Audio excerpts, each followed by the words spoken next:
कार्यक्रमासाठी आपल्या सरांच्या जयंतीनिमित्त आपण सर्वजण इथे उपस्थित आहोत. आपल्या संस्थेचे अध्यक्ष माननीय लाडसाहेब, संचालिका आणि शाळा शिक्षिका माननीय डॉक्टर सौ लाड मॅडम, दोन्ही पर्यवेक्षक, माझे सर्व शिक्षक बंधू भगिनी आणि विद्यार्थी मित्र. एक पहिलीतला मुलगा उभा जरा, पहिली मजा पहिली नाहीये का? दुसरी तिसरी किती आहे? एकच मुलगा उभा, तिथेच उभे आहेत, फक्त तिथेच उभे आहे. मुलगा मुलगा तू किती आहे का? तिसरीला आहे. हा हा तिसरीला आहे. तो पाठीमागच्या मुलांना दिसतो का? होय दिसते, थोडा दिसते. हा ठीक आहे ठीक आहे, आलं, तुमच्या भावना पोचल्या, धन्यवाद. बस का? हा मुलगा किती लहान आहे आपण बघितलं, याच्यापेक्षाही लहान सर होते, म्हणजे दोस्त आहे त्या लहान मुलाला. शाळेत जात होते, म्हणजे वयानुरूप ते 6-7 वर्षाचे असेल तेव्हा शाळेत असलं, पण एवढा लहान मुलगा शेतामध्ये राबते. बघा, कल्पना करा, आज आपण घरामध्ये आईने झाडू उचलायला सांगितला, केर काढायला सांगितला, तरी आपण करत नाही. पण सर एवढे लहान असताना वडिलांबरोबर बहिणींबरोबर शेतामध्ये राबायचे. आता खूप असायचं आणि त्या कामांमुळे त्यांना शाळेत जायला मिळायचं ना.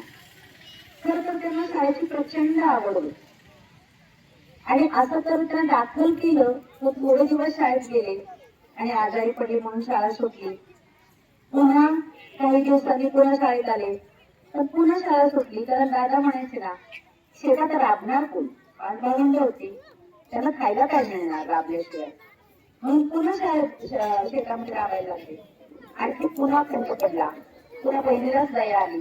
तिने सांगितलं, दादा मी आहे काम करायला, जाऊ द्या ना अण्णांना शाळेत. आणि मग पुन्हा एकदा सर शाळेत जायला लागले. का? तर शाळेची त्यांना प्रचंड आवड होती. आणि असं खंड पडत पडत त्यांचं शिक्षण जे त्यांनी सुरू केलेलं होतं, तेव्हाच त्यांनी मनाशी ठरवलं की मी स्वतः शाळा काढणार. आणि ज्यांना शाळेत जाता येत नाही, अशी तळागाळातली जी मुलं आहेत, ज्यांना परिस्थितीमुळे शाळेत जाता येत नाही, अशा मुलांना मी शिकवणार. आणि तसंच झालं मित्रांनो. त्यांनी शाळा काढली, वाढवली, नावारूपाला आणली. आणि ती शाळा म्हणजे तुम्ही जिथे शिकता ती आपली शाळा.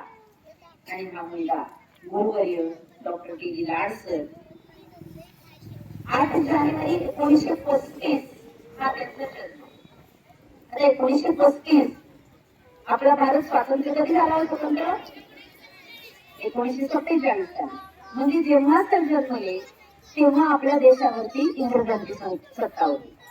म्हणजे साधारण 10-12 वर्षांचे सर असताना आपल्याला स्वातंत्र्य मिळालं. म्हणजे त्यांनी स्वातंत्र्य जे होतं ते तुमच्या वयाच्या पेक्षाही लहान, म्हणजे 10-12 वर्षांपर्यंत त्यांनी स्वातंत्र्य अनुभवलं होतं. सप्तेश्वर राज्याची राजधानी कौंडिण्यपूर म्हणजेच कुंडल इथं त्यांचा जन्म झाला. जे गाव देशप्रेमानं भारलेलं गाव म्हणून त्याची ओळख होती. देश स्वतंत्र झाला तेव्हा 12 वर्षांचे सर असल्यामुळं त्यांच्या नसानसामध्ये देशप्रेमाचे संस्कार उतरले. 11वीला असताना त्यांनी गोवा मुक्ती संग्रामामध्ये भाग घेतला, संयुक्त महाराष्ट्र चळवळीमध्येही भाग घेतला, संप पुकारला, मोर्चे काढले, पोलिसांचा लाठीमार सहन केला, कारावास सुद्धा भोगला. तेव्हा त्यांच्या ओठांवर गाणं असायचं, विषकाल होता होता काळ रात्र झाली, अरे पुन्हा आयुष्याच्या पेटवा मशाली. असं त्यांच्या हृदयात सतत मशाल पेटलेली असायची देशप्रेमाची. कारण त्यांनी ते अनुभवलं होतं. शिक्षणाचे कास भरून त्यांनी स्वतःला घडवलं होतं.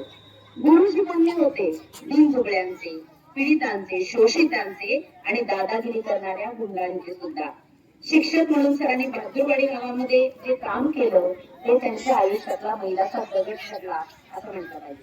ज्या गावामध्ये खून, दरोडे, मारामाऱ्या, गाव गुंडांचा दबाव असं सगळं चालायचं, तिथं सरांनी चॅलेंज म्हणून नोकरी स्वीकारली. सगळ्या गावच्या गुंड पोरांना त्यांनी शाळेत आणलं. त्यांना व्यायाम शिकवला, लाठी परेड, कवायत असं शिकवत सगळ्यांना माणूस बनवलं आणि अख्ख्या गावानं सरांना डोक्यावर घेतलं.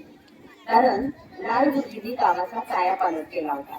शाळेत शिकत असताना त्यांना मित्रांची भांडणं सोडवणं, त्यांचा अभ्यास घेणं, समाजकार्यामध्ये भाग घेणं या सगळ्या गोष्टी ज्या केलेल्या होत्या त्याचीच ही फलश्रुती होती.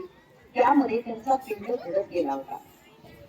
लाड सर शाळेतून सोडून करतात हा लौकिक झाला आणि मग त्यांना सांगलीला बोलावून आलं. MR हायस्कूलला सर शिक्षक म्हणून आले.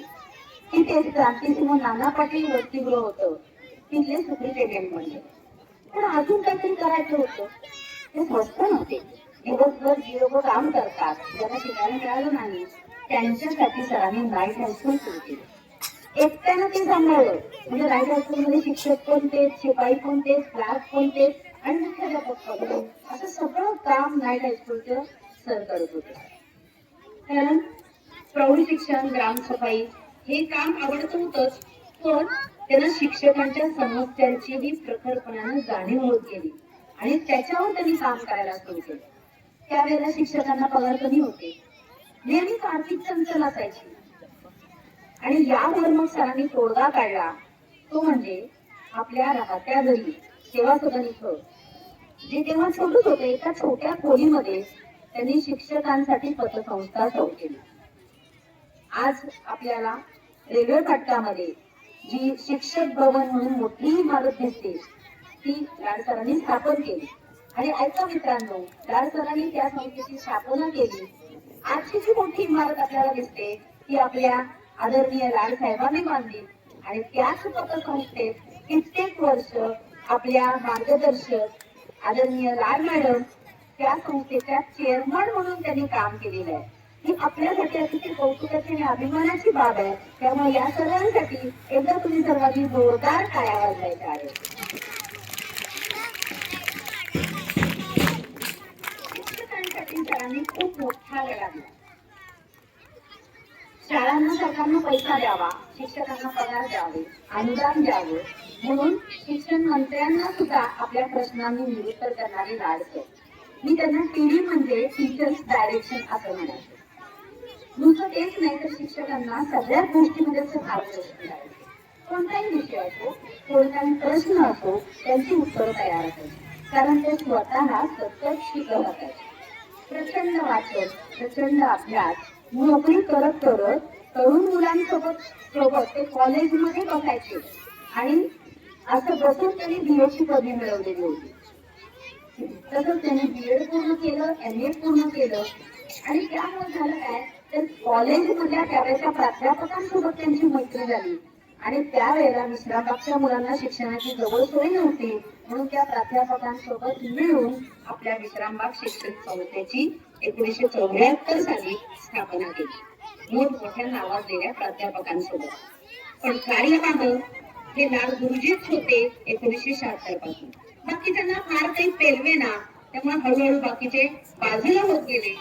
पण सगळं विश्रामबाग शिक्षण संस्थेचा सगळा कार्यभार हा वेडा माणूस अखंडपणे तन, मन आणि धन खर्चूनही या संस्थेत झटत राहिला. बालक मंदिर, प्राथमिक आणि नंतर माध्यमिकची स्थापना केली. आता शाळेचा विस्तार झाला.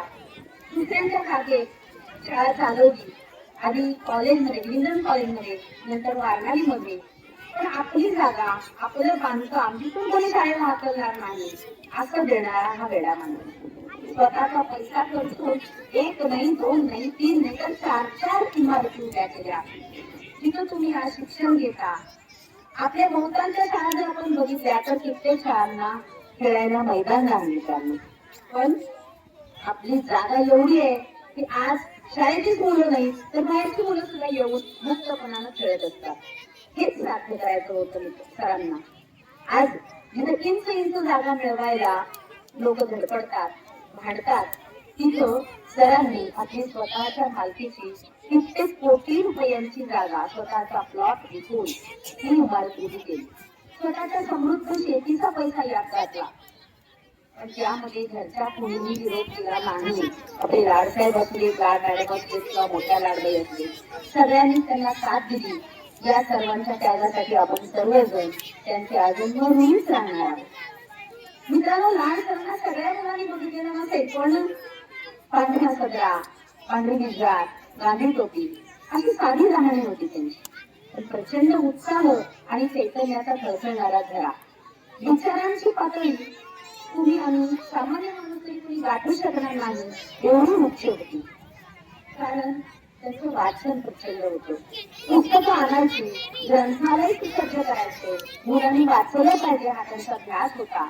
वाचून माणूस समृद्ध होतो म्हणून मुलं वाचू देत, प्रकट होऊ देत, बोलू देत, वादविवाद करू देत यासाठी त्यांचा अट्टाहास असायचा.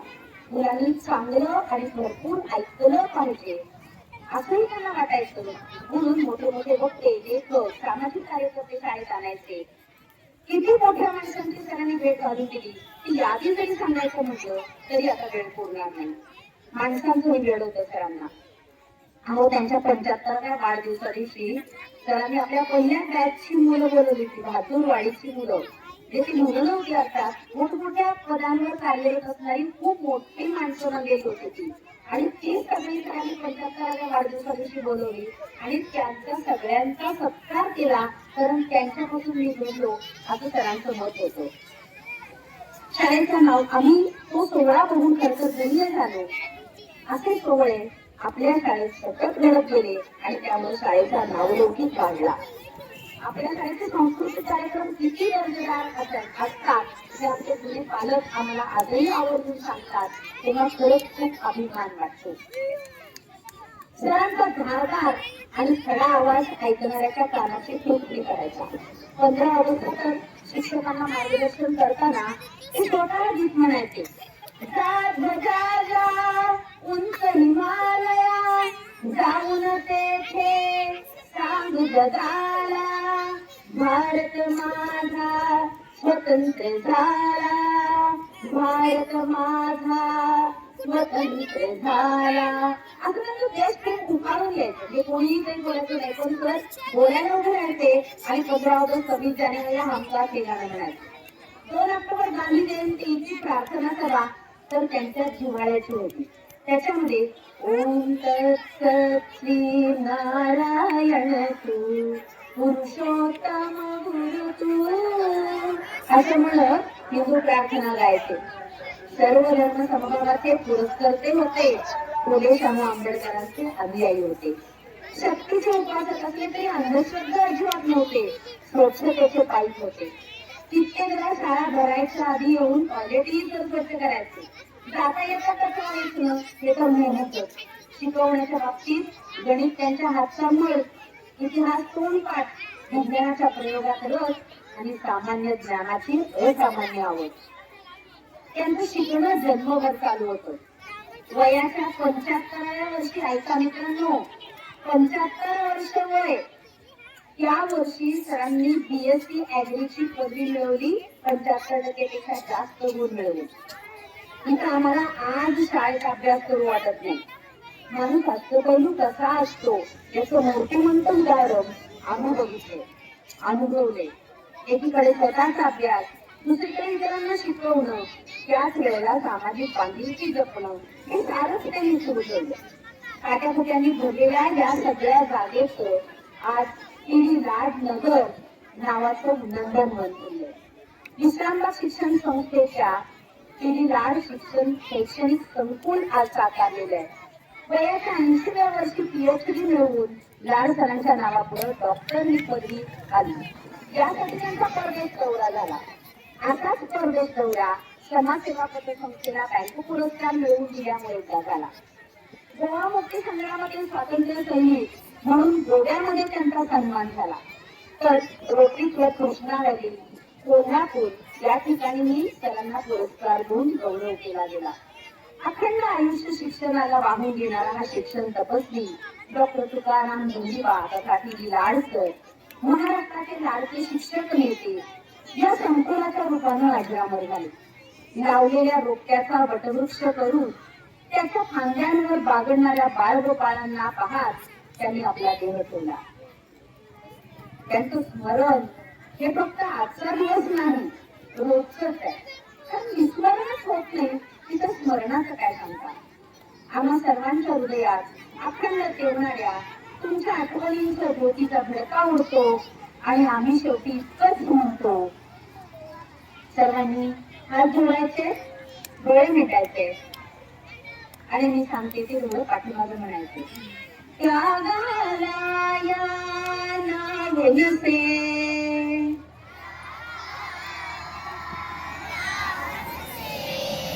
पुण्यवान हा देश असे,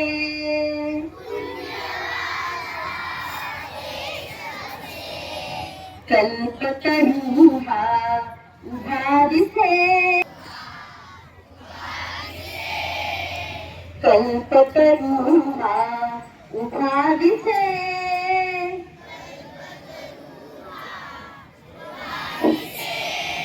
त्या छायेतील मंदिर हे,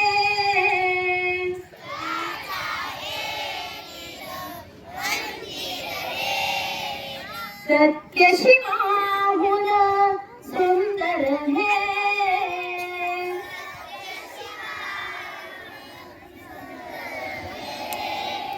सत्यशी